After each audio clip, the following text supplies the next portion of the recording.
positive, appears in Whangarei District Court on charges arising from January arrests. Actually, this is not correct either. Brad-Raymond, Brad-Raymond, thank you, honey. Gin and juice. Brad-Raymond, or Te Whānau Flutey, appeared in the Whangarei District Court. Confused as to why the Whangarei District Court were requesting to see Brad, all caps, Flutey, as that individual does not exist. Prominent anti-vaxxer, again. Please, Sarah, I appreciate you. I appreciate the Northern Advocate. You did a very good piece on me when I was warning of the dangers of moving a massive, large port shift up here without any infrastructure in place to make sure that we're mitigating against ephedrine and pseudoephedrine being imported, because it could make the crack or pea crisis up here even worse. I thought you touched on that nicely, but this is just going away from accuracy and therefore going away from journalism. Who faces charges stemming from his refusal to wear a mask while shopping. I didn't refuse to wear a mask. I don't have to wear a mask. I'm exempt. Check the Ministry of Health website. Mask exemption cards don't exist. The premise for this case is destroyed before it's even started.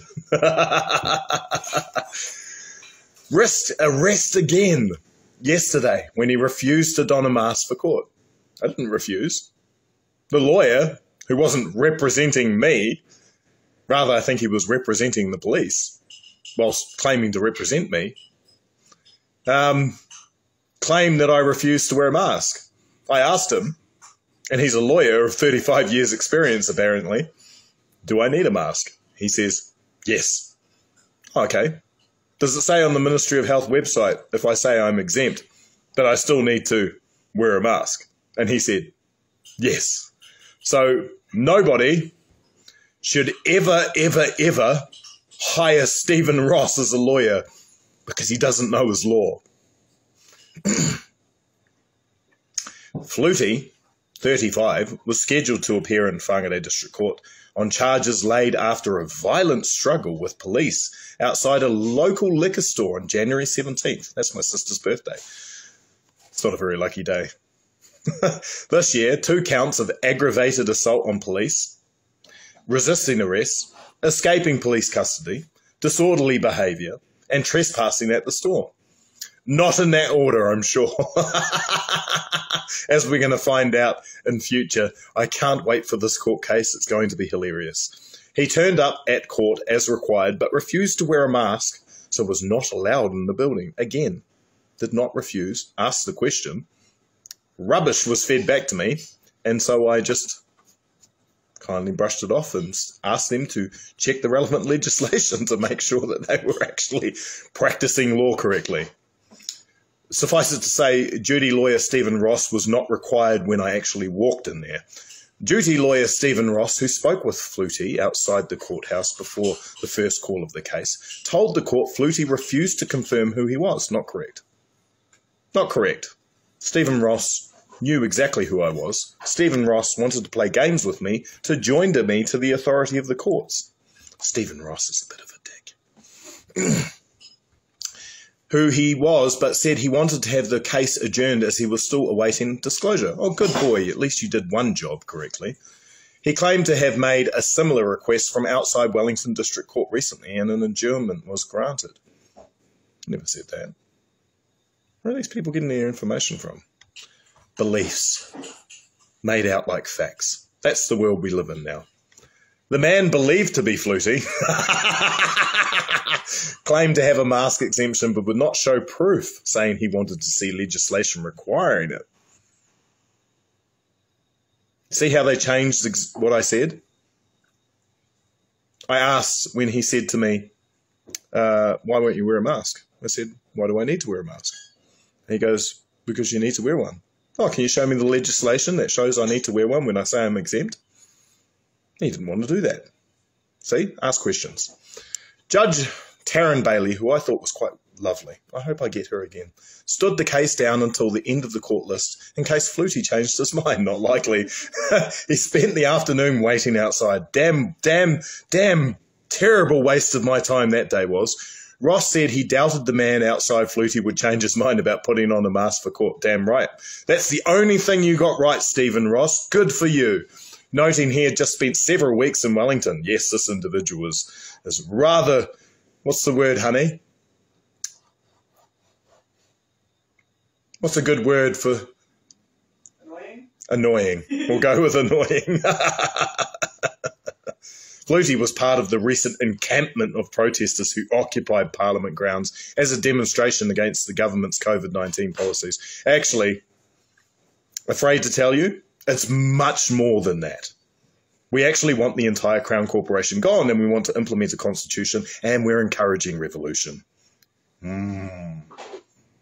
That sounds more exciting than protesting against COVID-19 restrictions, don't you think?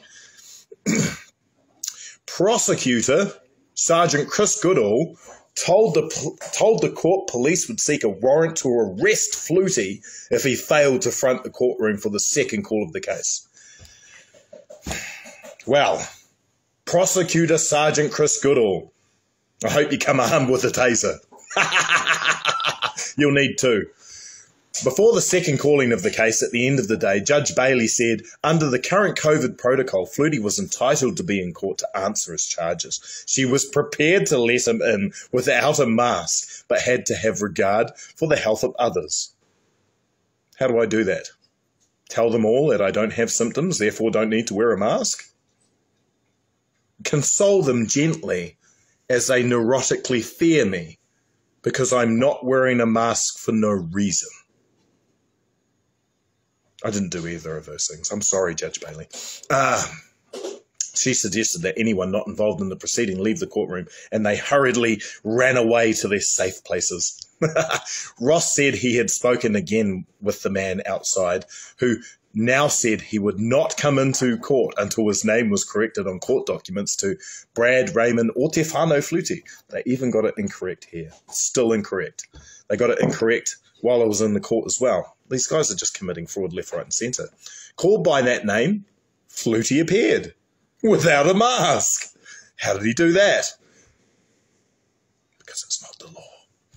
He told the judge he was yet to receive full disclosure. He questioned the charges, of which were questionable, which he said arose out of others acting in breach of information on the Ministry of Health's website, and whether he should therefore be subject to bail. I never use the word he here. Sarah Curtis has seemed to change my words a little bit. I was careful not to refer to myself in the, I referred to the individual on their papers in the third person. So she's just changed this, which is not good. He told the judge he was yet to, he also questioned whether the charges and bail conditions applied to him, since the name on the court documents were not correct. Judge Bailey told Flutey it was too early in the process to discuss substantive issues. She adjourned the case until April 20 for Flutey to receive disclosure. Under bail conditions imposed by the judge. Wrong. Flutey must not contact witnesses or victims. What witnesses? We'll talk about it? I don't think I've done that. I haven't done that. Should not contact witnesses or victims. So I can't look in the mirror and have a conversation with myself anymore? Who's the victims in this? You can't seriously be telling me it's... No. Publish their names on any social media platform? Oops. I already did that. I can't undo that. It's done. Sorry. Good thing I didn't sign these conditions. And must not go to Whangarei's Paramount Plaza shopping centre. So they've actually gotten rid of my ability to go to the only supermarket in Whangarei that isn't dumb about the mask exemptions. Terrible miscarriage of justice. Police did not pursue a residential condition, as Flutey insisted he has no fixed abode. Excellent. See how that works? If you don't want to be stuck in one place, just tell everyone you have no fixed abode and travel around everywhere. Sleep in your car every now and then, or pretend to. He requested disclosure to be sent to a catty address. Cheers, Mum. The incident at Liquorland at Paramount Plaza was captured all on video, reportedly taken by Flutey's daughter, and widely circulated in press reports and on social media. On social media, it was put in the full context. In press reports and in the mainstream media, it was taken out of context, and little snippets were taken to make me look worse than what I actually am. That's how it works today. The video shows Flutey embroiled in a violent struggle with police, allegedly kicking one of them to the ground. No, that's not true. He assaulted my foot, unsuccessfully, and landed on the ground. Police used a taser to subdue him. Subdue me. Subdue me in my effort to get back to my car. Flutey allegedly later took to social media to protest his innocence and insult police. Yeah, that's fair. A former political candidate, Flutey stood for social credit. See, they're trying to slander social credit now, even though I'm no longer with them, and because they have good ideas about Marston Point Oil Refinery, and slandering them at the same time is good strategy because, you know, they're sort of hovering over the correct issue right now, and they always have. I'm not a fan for political parties that are wanting to be employees of the Crown Corporation, but hey, this one has great policies, so let's look at the policies and see if we can apply them to what we do as we the people. He is also a known conspiracy theorist. I am known to indulge in the odd conspiracy.